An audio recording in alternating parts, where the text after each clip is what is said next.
Hello मेरे प्यारे दोस्तों, कैसे हैं आप सभी? स्वागत है आप सभी का आपके गुरुजी के चैनल एसपीजा चैनल पे। और मेरे प्यारे बच्चों, आप सभी को पता होगा जो हम डॉक्टर के सी सिन्हा का मैथ सॉल्यूशन करवा रहे हैं आप लोगों को, और बहुत ही अच्छी तरीके से आप लोगों को सारे कंसेप्ट भी सिखा रहे हैं मेरे प्यारे बच्चों। ये मेरे प्यारे बच्चों पार्ट 8 होगा। इससे पहले मैंने आप लोगों के लिए पार्ट 7 तक का वीडियो बना चुका हूँ, जिसमें कि मैंने बहुत सारे कंसेप्ट को आप लोगों को सिखाया हूँ और मेरे प्यारे बच्चों समझाया हूँ। आज मैं आप लोगों को सिखाऊंगा इस वीडियो में जो कोई भी यूक्लिड विभाजन प्रमेय की सहायता से मेरे प्यारे बच्चों मैं आप लोगों को ये 4q+1 या 4q+3 के रूप में जो कोई भी धनात्मक पूर्णांक हो या विषम पूर्णांक हो ये होता है, वो कैसे होता है नहीं होता है उसके बारे में बहुत ही अच्छे तरीके से सिखाऊंगा।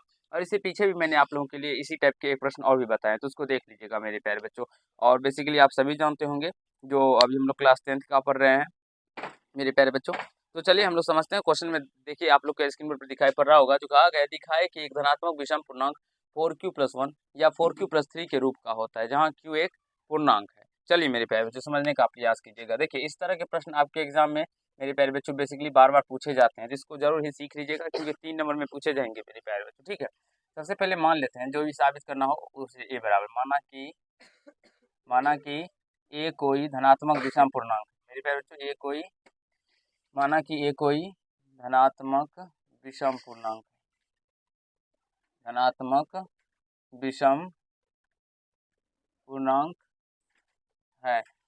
जहाँ तक मैंने आप लोग को सिखाया था, पुनः फिर मेरे प्यारे बच्चों मैं आप लोगों को सिखाया था जो हम लोग पुनः मान लेते हैं। माना कि b बराबर 4 है, b बराबर 4 है। अब बोलेंगे सर इसमें 4 क्या है, सर कहाँ से आप मान लीजिए मेरे प्यारे बच्चों, यहाँ पे जोड़ है 4, 4q+1 रहे तो 4 मानिएगा, 2q+1 रहे या 2q रहे तो 2 मानिएगा। ठीक है, जो रहता है वो मानते हैं। अब देखिए मेरे प्यारे बच्चों, माना कि b बराबर 4 है। अब देखिए यूक्लिड विभाजन प्रमेय से यूक्लिड विभाजन प्रमेय से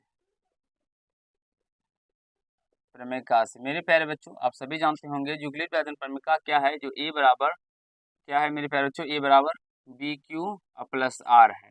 ये मैंने आप लोग को बहुत पहले भी पीछे के क्लास में ही जब इंट्रोडक्शन चल रहा था मेरे प्यारे बच्चों, वह उसी कंडीशन में आप लोग को क्रम में सिखाया था। तो यहाँ से ए बराबर बी का मान कितना है, 4Q+R हो जाएगा, जहाँ मेरे प्यारे बच्चों R धनात्मक पूर्णांक संख्या है, जहाँ R कोई धनात्मक पूर्णांक संख्या है, जहाँ R कोई धनात्मक पूर्णांक संख्या है तथा मेरे प्यारे बच्चों R का जो मान होगा वह 0 से बड़ा या बराबर होगा, लेकिन मेरे प्यारे बच्चों वो B से क्या होगा, यानी कि 4 से क्या होगा, हमेशा छोटा होगा। ये समझने का प्रयास कीजिएगा, जो R का जो मान होगा वो 0 से क्या होगा, बड़ा या बराबर होगा, और लेकिन 4 से क्या होगा, तो ये छोटा होगा। और ये कैसे होता है नहीं होता, जब मैंने आप लोग को यूक्लिड विभाजन प्रमेय को सिखाया था मेरे प्यारे बच्चों, वहीं पे ये समझाया था। अब देखिए यहाँ R का संभावित मान, यहाँ R का संभावित मान क्या सब हो जाएगा मेरे प्यारे नन्हे मुन्ने छात्र छात्राओं, 0 हो जाएगा, 1 हो जाएगा, 2 हो जाएगा, 3 हो जाएगा, क्योंकि 4 से छोटा है ना मेरे प्यारे बच्चों, 0 के बराबर भी है, तो इसीलिए 3 है। यहाँ R का जो संभावित मान होगा वो क्या होगा, तो 0 से छोटा और 0 के बराबर भी मेरे प्यारे बच्चों, तो 0 से बड़ा, तो 0 के बराबर भी, तो 0 भी होगा मेरे प्यारे बच्चों, 1 भी होगा, 2 भी होगा और 3 भी होगा, लेकिन 4 से छोटा तो ये मेरे प्यारे बच्चों 3 भी होगा, 4 नहीं होगा। तो केस फर्स्ट, अब देखिए केस फर्स्ट केस फर्स्ट मेरे प्यारे बच्चों, जब R बराबर 0 हो तब क्या होगा मेरे प्यारे बच्चों, ए बराबर हो जाएगा 4Q+R है ना, तो 4Q और +0 करेंगे तो ये क्या हो जाएगा, ए बराबर 4Q ही रह जाएगा मेरे प्यारे बच्चों। यहाँ तक आप सभी को समझ में आया होगा। देखिए बाबू नीचे दिखाई पड़ रहा है या नहीं पड़ रहा है, और लिख सकते हैं ना। ठीक है, केस सेकेंड में जब R बराबर 1 हो मेरे प्यारे बच्चों, तब क्या होगा, तब क्या कंडीशन होगा, देखिए तब ए बराबर क्या होगा, 4Q+1 हो जाएगा मेरे प्यारे बच्चों। 1 रखेंगे R का मान तो 4Q+1 हो जाएगा। यहाँ तक आप सभी समझ गए होंगे अच्छे तरीके से, कहीं से कोई दिक्कत या समस्या नहीं हुआ होगा। अब आगे का प्रक्रिया मेरे प्यारे बच्चों दिखाई नहीं पड़ेगा आप लोग को, हम लोग ऊपर में कर रहे हैं। ठीक है, केस थर्ड मेरे प्यारे बच्चों, देखिए जब R बराबर 2 हो, तब मेरे प्यारे बच्चों जब R बराबर 2 होगा तब ए बराबर क्या होगा, 4Q और प्लस आर की जगह पे 2 कर देना है। देखिए 4 क्यू प्लस आर है ना, आर की जगह पे 2 कर दीजिएगा। केस 4 मेरे प्यारे बच्चों, 4 से में देखेंगे जब आर बराबर 3, जब आर बराबर 3 हो तब, तो ए बराबर क्या हो जाएगा, 4 क्यू प्लस 3 हो जाएगा मेरे प्यारे बच्चों। अब यहाँ से आप लोग गौर कीजिएगा मेरे प्यारे बच्चों। अब हम देखते हैं यहाँ पे मेरे प्यारे बच्चों, जहाँ सॉरी यहाँ पे आर नहीं होगा, क्यू होगा। जहाँ क्यू कोई धनात्मक पूर्णांक संख्या है, धनात्मक पूर्णांक का मतलब मेरे प्यारे बच्चों आर का जो मान होगा, सॉरी क्यू का जो मान होगा वो 1 भी हो सकता है, 2 भी हो सकता है, 3 भी हो सकता है, 4 भी हो सकता है, कुछ भी हो सकता है, लेकिन पॉजिटिव में लेना है। तो चलिए मैं आप लोग को यहाँ पे दिखाता हूँ और सिखाने समझाने का प्रयास करता हूँ। हम आर का मान मेरे प्यारे बच्चों 1 लेते हैं। जब आर का मान 1 लेंगे तो यहाँ से ये 4 क्यू निकल के आ जाएगा। यहाँ से जब 1 लेंगे, सॉरी क्यू का मान 1 लेंगे तो सॉरी क्यू का मान 1 लेंगे तो क्या निकल के आ जाएगा, 4 निकल के आ जाएगा।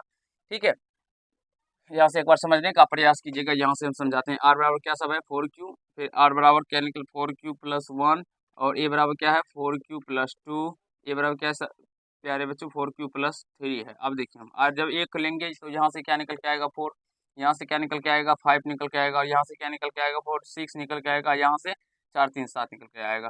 जब आर बराबर मेरे प्यारे सॉरी क्यू बराबर क्या होगा, तो 1 होगा। क्यू बराबर क्या होगा, 1 होगा। अब जब क्यू का मान हम लोग 2 लेते हैं मेरे प्यारे बच्चों, 2 लेकर ही ट्राई करते हैं, तभी ना हमारा प्रूव्ड होगा जो मेरे प्यारे बच्चों, या 4 क्यू प्लस 1 और 4 क्यू प्लस 3 जो है वो क्या कौन सी संख्या है, तो धनात्मक विषम पूर्णांक संख्या है। अब 2 लेते हैं तो 2 लेने पे देखिए, 2 लेने पे ये 4 दूना कितना निकल के आ जाएगा, 8 निकल के आ जाएगा। ये 4 दूना 8 9 निकल के आ जाएगा। ये कितना निकल के आ जाएगा, 4 दूना 8 2 10 निकल के आ जाएगा। और ये कितना निकल के आ जाएगा मेरे प्यारे बच्चों, 4 दूना 8 3 11 निकल के आएगा। तो आप लोग आप क्यू के विभिन्न मानों पे मेरे प्यारे बच्चों देखेंगे, जो यहाँ से एक आर का जो मान है ये 4 क्यू प्लस 1 का और 4 क्यू प्लस 3 जो है ये विषम संख्या आ रहा है। देखिए जब 1 रखने पे भी 5 आया था, 2 रखने पे 9 आया, यहाँ पे भी 7 आया और 11 आया। ये क्या है मेरे प्यारे बच्चों, तो यह विषम संख्या है। तो यहाँ से स्पष्ट होता है, आप लोग समझ गए होंगे मेरे प्यारे बच्चों, यहाँ से समझ गए होंगे जी। यहाँ केस केस फर्स्ट एवं मेरे प्यारे बच्चों थर्ड से, एवं केस थर्ड से यह स्पष्ट होता है कि 4 क्यू एवं 4 क्यू प्लस 2 एक धनात्मक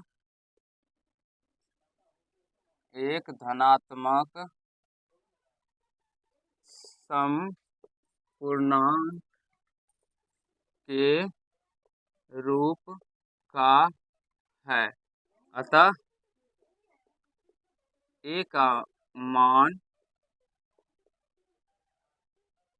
4 क्यू प्लस 1 या 4 क्यू प्लस 3 के रूप का होगा। मेरे प्यारे बच्चों यही हमें प्रूव भी करना था, यानी कि अब ए को हमने क्या माना है, ए कोई धनात्मक विषम पूर्णांक है मेरे प्यारे बच्चों, यानी 4 क्यू प्लस 1 कोई भी धनात्मक विषम पूर्णांक का जो रूप होगा वो 4 क्यू प्लस 1 या 4 क्यू प्लस 3 के रूप का होगा। तो आई होप आप सभी को समझ में आ गया होगा, कहीं से कोई दिक्कत समस्या नहीं हुआ होगा। चलिए आज के पार्ट में इतना ही करते हैं। अगर आप लोग को ये पार्ट समझ में आ गया हो तो वीडियो को लाइक कीजिएगा, चैनल को सब्सक्राइब करके बेल आइकन को प्रेस करिएगा, जिससे मेरे हर एक वीडियो का नोटिफिकेशन आप तक पहुंचता रहे। धन्यवाद।